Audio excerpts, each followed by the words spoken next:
Before you do your first batch of kit beer, believe it or not, as a beginner, you should be doing a batch of water to begin with. What do I mean by that? If you don't, by the way, you're going to screw yourself up and your beer is going to be shite right from the get-go. Now, here's what I mean by that. Stick with me. This is if you're brewing a can of goo. How these bad boys work, and I'm going to do a brew day here today with this bad boy, so I'm not going to get into that one too much right now, but I will get into what I'm talking about. So here's the deal, guys. When you're first brewing a can of goo, you need to know your system, which your system is very easy with a kit beer. All it is a ferment, pretty much, okay? And then of course your bottling or your kegging situation. Of course you need your spoon and your thermometer and all that crap. But your system, where I'm talking about dialing your system in. So what you do, and I'm going to do it in this video. You fill, because you're not boiling water. Actually, I will boil water, but you don't need to boil water. You can just use warm tap water from your sink. But what you're doing is you're filling up to 15 liters. I don't know what that is in gallons off the top of my head. 15 liters. And then you're mixing in your goo when you're brewing. And then what you're going to do is it's a total of 23 liters, which is 6 gallons. I do know that. 23 liter batch, 6 gallons. So you start out, you put your cold water in, 15 liters, you mix your can of goo, the ingredients in the old beer kit, and then you're going to top it up to get to the 23 liters, but you need to know the temperature of the water you're going to top it up with, because you want to, and it sounds complicated, and it kind of fucking is, to be honest, but it's not too bad. And again, don't sweat, it doesn't make beer easy. You want to eventually, by the time you pitch your yeast, you want the temperature of the liquid wort within the fermenter to be 21 degrees and under. They call for 21 degrees, which is about 69 Fahrenheit. Again, when I'm fermenting, I like it mid 60s, 62 to 68 type of deal. So you want to get it within that range. So when the can of goose is get it at 21 degrees Celsius or 69 degrees Fahrenheit, don't sweat it. You don't want to be higher than that, but you want to be, as far as the Fahrenheit goes, again, I use Fahrenheit for brewing, 62 to 68, somewhere in that range. So what we're doing is, again, we're going 15 liters of cold tap water, and then we're adding the goo, and then we're topping it up with the correct amount of water. And again, I'm going to boil some, so I do have some hot water, and then you can also use your warm tap water to somehow get within that range. So what we're going to do is a test run. We're brewing with water to start with. We're going to do a test run. 15 liters of cold, how much hot water from the boiling that I'm going to use, and then warm water from the tap do I have to put in to get to the 21 degrees? Clear as mud? 100%. Stay tuned. I am going to set up my deal and show you how it's done. I am going to boil some water in my kettle on my stove. Just so in case this goes too low, and it's not a terrible thing. If you're too low, don't sweat it. I mean, if you get your kit done and your temperature is sitting around 58, whatever. Pitch your yeast, put it away in a room, and it's going to come up to room temperature. All that's going to happen is the yeast is going to go dormant until the temperature's where it gets to the point where it comes alive, and then it'll start doing its thing. Too hot. That's not good. You don't want to do that, because you can hurt the yeast going too hot. So don't worry if we go under. So I would aim more for under than over, okay? Again, it's not as complicated as it sounds. This is Make Beer Easy, baby. Don't sweat it. It'll be fine. Believe me. Brew day is always so damn interesting. Doesn't matter if you're doing a can of goo or an all-grain batch. So we discovered a few things. First of all, I'll bring you up to speed.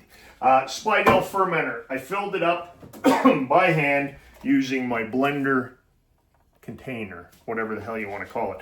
2 liters there, so I did it individually, filled it up. I made sure, of course, you want to sanitize everything. So if you're using a jug to fill up your fermenter, you want to make sure it's sanitized with Star San. You want to sanitize your fermenter. That's before you brew. If you're just doing a dry, wet run like we are, you don't have to sweat it so much. So what I did is I filled that up with tap water.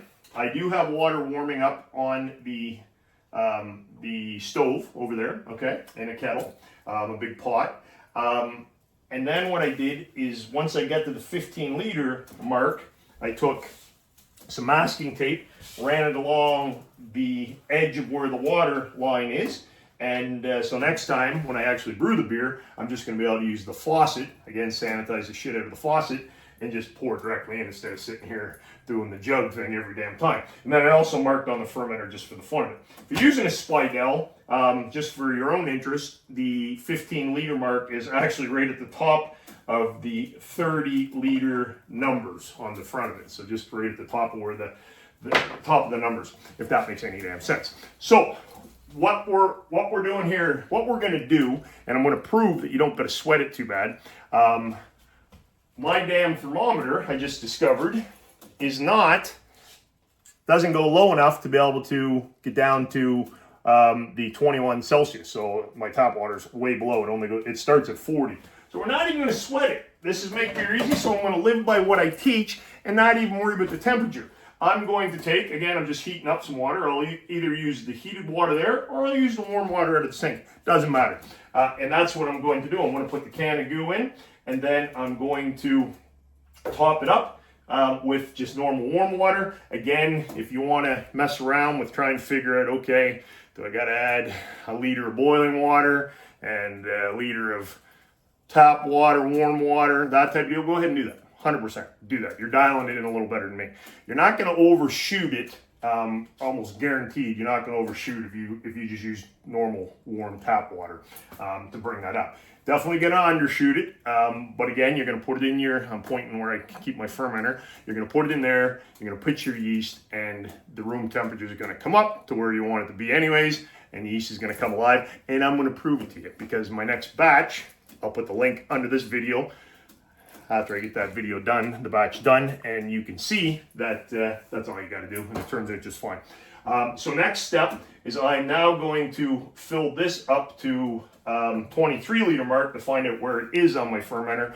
And if you're going to dial in the temperature, you would be doing the same thing by adding warm water. I'm just going to use cold water because right now I don't care. We're not doing a brew day on this. We're just getting set up. We're figuring out where the levels are. And again, if you're going to dial it in, you're figuring out how much heated water versus warm water versus boiling water. If you're going to boil some water to have just to heat it up a little more, you need to add. And by all means, hats off to you. Go ahead and do that. I was going to do it, but it's Make Beer Easy, and I really don't give a shit right now. And I'm telling you, beer's going to turn out just fine. So we'll be back, I guess, once I get this up to the 23 liter mark. Okay, gang, quick change in my mind because I'm allowed to do that. So what I did is real quickly I did some math. Actually, I'm lying to you. I used some ChatGPT. Easy way to do it. And what we're going to do is we are going to 15 liters cold water, 2 to 2.5 liters, which is about a little over half a gallon of boiling water, and then top her up to the 23 liter mark, and that should have you about 18 degrees Celsius, mid 60s Fahrenheit, which is where I want to be. So that's what we're going to do. So I am heating up the water. I've got, like I said, I'm going to use about 2 to 2.5 liters, about a little over half a gallon, 0.6 of a gallon of boiling water. Going to pour that in there and then top her up to the 23 with the cold water, because cold water is typically, I'm on a well, do a little research, see what your cold water typically is. Temperature wise, mine's typically around 9 to 10 degrees Celsius, apparently. So this is what we're doing, keeping her easy, guys. Again, if you want to sit there and play around, I'm going to put a little bit in, I'm going to keep testing it, go ahead. That's no big deal. A lot easier if you have the thermometer on the side and you can dial it in that way. But according to old ChatGPT, 2 to 2.5 liters, boiling water, top her up to the 23 liter mark with cold water, and we're going to be right where we want to be. Yeah. All right, guys, so that's it. We are, that's your wet run. Very simple. Keep it simple. I know we kind of jumped all over the place, but it is Make Beer Easy, man. Different kits have different instructions, but it's all the same in the end. You just want to make sure that water somehow stays within the range of your fermentation temperature, which again, I like mid 60s, which is about 18 degrees Celsius or so, somewhere in there. Get there by getting all crazy and dialing it in. If you want to do it the Make Beer Easy way, fill her up with cold water, 15 liter mark, add 2 to 2.5 liters of boiling water, then top her up to 23 liter mark with cold water, and you're going to be within the close enough range that you will definitely have not gone over. You're not going to hurt the beer, and if it takes a day or two for it to warm up in your fermentation chamber, that's all good. That's what I got, guys. Be sure to subscribe. If you're new to brewing, I have put together a boot camp to teach you how to make beer easy. I'll put the link under this blog or this video so you can head over there and grab that as well. If you're an experienced brewer, I do have a series where I'm giving away my top best-selling recipes of my beers from my brew pub that I used to own. So you can check that out. And that's it, guys. Big Rob will he go.